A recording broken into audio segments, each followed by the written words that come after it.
Biazita, sempre bom te receber. Tudo bem com você? Eu tô sem seu áudio. Será que você tá mutada? Eu ou é a gente? Não, acho que você tá mutada. Não tá, não? Vamos tentar reconectar rapidamente? Ela reconecta rapidamente para a gente continuar a repercussão aqui de notícias, então. E eu trago, claro, agora essa notícia relacionada a Israel, né? Israel e Irã, assim, tem notícias de hoje, são atores importantíssimos ali no Oriente Médio, né? Então a gente traz agora essa notícia relacionada a Israel, porque o promotor do Tribunal de Haia, Tribunal Penal Internacional de Haia, vamos ver agora. Biazita, me ouve? Me ouve? Vamos, agora eu tô ouvindo. Tá me ouvindo? Agora eu te ouço também, tudo certo. Biazita, estava dando aqui a notícia para a gente repercutir, é isso, a promotoria do Tribunal de Haia, então, mandou prender Benjamin Netanyahu e Yoav Gallant, que é o ministro da Defesa ali israelense, e 3 membros do Hamas. Então, assim, primeiro, qual o impacto dessa notícia em Israel? Acho que é o que a gente pode começar com isso.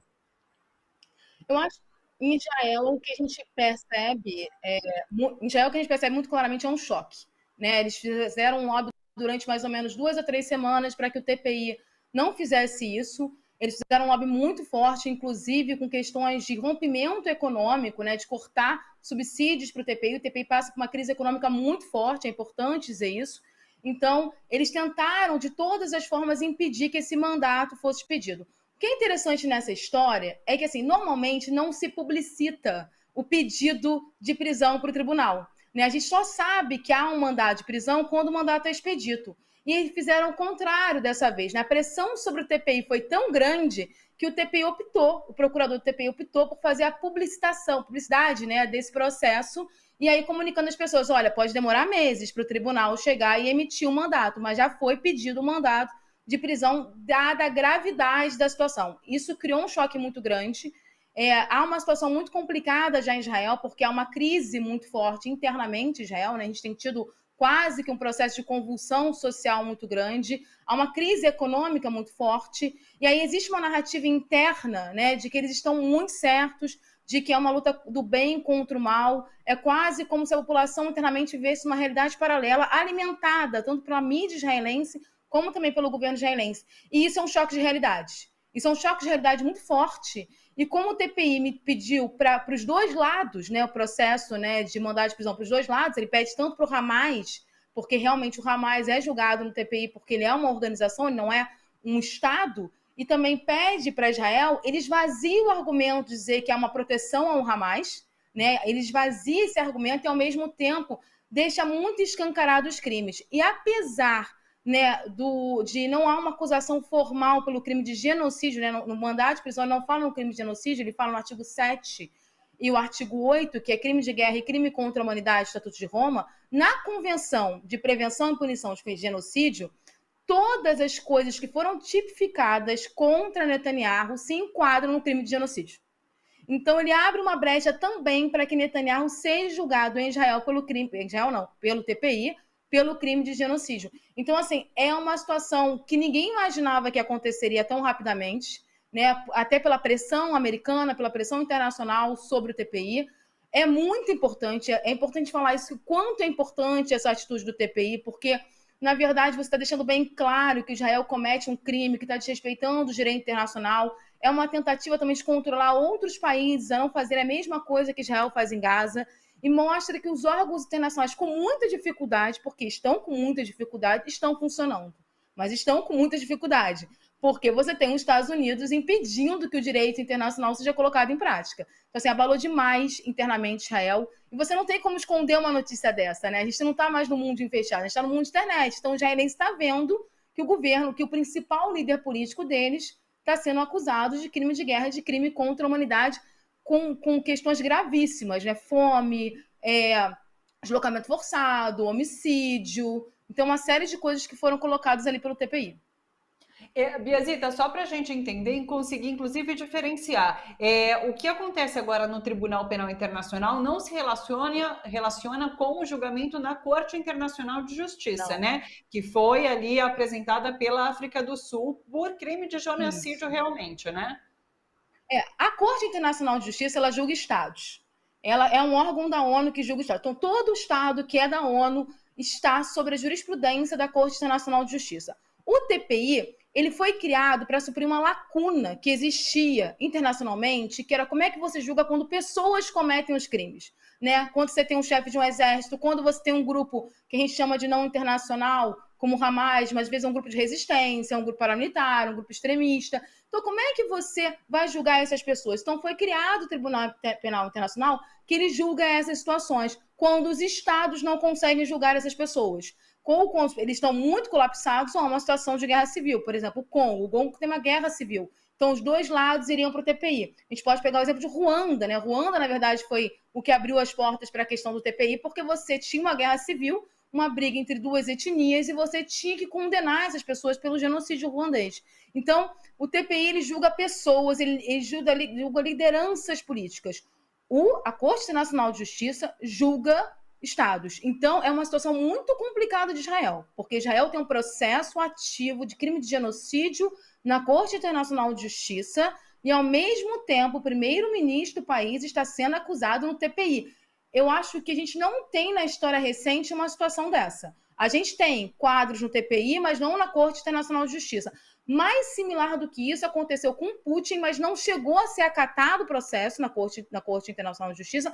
E a situação do Putin é muito diferente da situação do Netanyahu. Assim, em termos de gravidade, né, a acusação contra o Netanyahu é muito maior. E assim, as pessoas às vezes tentam minimizar o TPI, mas, por exemplo, o Putin ele não vai para nenhum país que é signatário do TPI. Né? Ele vai para a China, ele vai para outros países, mas quando teve o BRICS na África do Sul, ele não foi. Ele foi por videoconferência porque era signatário. Então, o Putin, que é o presidente da Rússia, que é um país fortíssimo, não desafia o TPI. Então, Israel fica numa situação muito complicada, principalmente no Netanyahu. E eles sentiram bastante. Porque tem essa outra questão que aparece em relação a. Agora sim, um grupo de juízes, 3 juízes, vão definir se esse pedido de prisão vai ser emitido ou não. Mas tem essa questão dos países membros signatários do Tribunal Penal Internacional. Parece que Israel não é. Então, assim, Netanyahu não teria que cumprir, porque Putin também não é, mas mesmo assim ele tem esse temor de viajar e pode vir a ser preso. Mas a Palestina é. A Palestina, se não me engano, desde 2015, 2016, é signatária do TPI. E os crimes ocorrem em território palestino. Né? A gente sempre tem que dizer que Gaza e Cisjordânia são um território só, porque Israel tenta vender constantemente, né, que Gaza e Cisjordânia seriam territórios separados e a Palestina não existiria. A Palestina ela existe, ela é signatária do TPI e os crimes ocorrem em território palestino, dentro do Estado palestino. Então, existe sim a possibilidade, e mesmo que não fosse signatária, a gente está falando de um Tribunal Penal Internacional ele, com sede, com prisão, é importante dizer, não é uma coisa lúdica, tem prisão, tem sede e pode ser preso sim. A gente tem na história recente, né, inclusive genocídio bósnio, pessoas que foram presas, Ruanda, entre outros crimes de guerra, crimes contra a humanidade. Mas a situação de Israel é uma situação bem complicada porque Israel tem lobby, né? Ela tem um lobby americano muito grande. Houve uma pressão muito grande dos conservadores americanos para que o TPI não fizesse isso, e aí acabaram dando força para o TPI publicitar uma situação que ainda ia correr. Normalmente, quando há o pedido, há também a liberação do Tribunal Penal. Assim, não é o tribunal não faz um pedido em cima de algo subjetivo. Eles têm muitas provas muito robustas de que existe crime de guerra. E é uma situação tão complexa que é a primeira vez, né, que o algoz fabrica as próprias provas, porque muitas das coisas que estão sendo utilizadas nos dois processos, tanto da Corte Internacional de Justiça como no TPI, foram filmadas pelo próprio Exército de Israel. Né? A IDF ela produz muito material, ela é utilizada amplamente. Então, vamos ver como é que vai ficar a situação. Eles ainda estão em choque. Eles ainda estão em choque. Mas agora, por exemplo, não há problema algum da gente falar que Netanyahu comete crime de guerra e crime contra a humanidade em Gaza, que há um processo de assassinato em massa. Inclusive, a denúncia do TPI deixa bem claro o termo punição coletiva. Está ali na denúncia, está ali no pedido de prisão que Israel comete punição coletiva contra os palestinos. Punição coletiva é genocídio. Então, eles abriram várias brechas ali para que o Netanyahu também seja processado pelo crime de genocídio. Biazita, deixa eu aproveitar a sua presença aqui para a gente falar sobre esse outro personagem importante no Oriente Médio, que é o Irã. Conversei um pouquinho com o Paulo Nicoli agora há pouco sobre a situação do Irã. De alguma forma, o que acontece no Irã pode resvalar de alguma forma em Israel, por conta dessas muitas suposições que se faz agora em relação à morte do presidente? A gente vai ter que esperar um pouco, né? O que a gente tem observado é que o Estado iraniano ele foi muito rápido em não deixar nenhuma brecha solta de vacância de poder. Né? Imediatamente ele já substitui o ministro das Relações Exteriores, ele imediatamente já chama o vice-presidente e comunica internacionalmente que vai ter eleição daqui a 50 dias. O que a gente tem que esperar, na verdade, é a análise do helicóptero. Eu até fiz uma brincadeira no X ontem dizendo que não importa às vezes a verdade, a gente vai ver como é que essa verdade vai ser utilizada. Então a gente tem que ver se há um interesse do governo iraniano de ir para o confronto com Israel ou se não há. O ministro das Relações, né, Exteriores que faleceu, que eu acho que a diplomacia mundial perdeu muito, porque ele era um dos melhores ministros, né, que o Irã já teve, perde-se demais, ele praticamente segurou uma guerra entre o Irã e Israel. Ele tinha uma visão muito internacionalista, uma visão, né, de crescimento, e o substituto dele segue a mesma linha. Ele era, inclusive, o vice dele no ministério e é uma figura muito conhecida internacionalmente porque ele era o responsável pelos tratados de energia nuclear, né, pelas discussões sobre a utilização, né, da energia nuclear do Irã. Então, ele é muito conhecido, inclusive, na Europa. Então, parece que o Irã vai continuar seguindo esse caminho de tentar usar a diplomacia. Porém, a gente tem que sempre observar, porque é uma área muito complicada, muito instável, né? E o Irã, internamente, ele já tem tido seus problemas também por questionamentos por causa do ultraconservadorismo do presidente que faleceu. O presidente anterior do Irã, ele era considerado um quadro progressista.